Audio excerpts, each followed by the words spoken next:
Isang insidente ang nagdulot ng agarang paghinto ng trabaho sa isang construction site sa Bonifacio Global City, Taguig.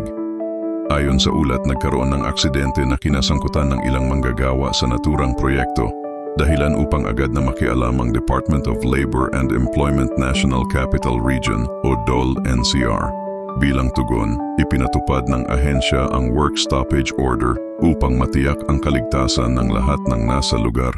Sa paunang investigasyon, sinasabing may mga safety protocol na hindi nasunod sa site.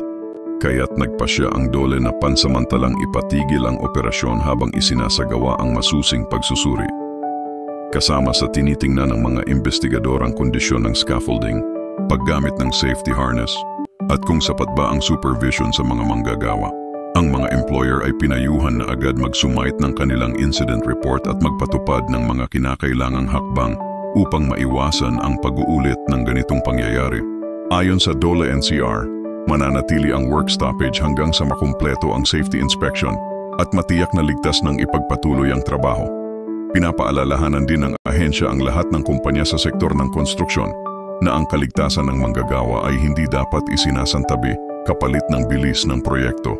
Samantala, patuloy na binabantayan ng mga awtoridad ang kalagayan ng mga nasugatan at tiniyak na mabibigyan sila ng nararapat na tulong at benepisyo sa ilalim ng batas paggawa.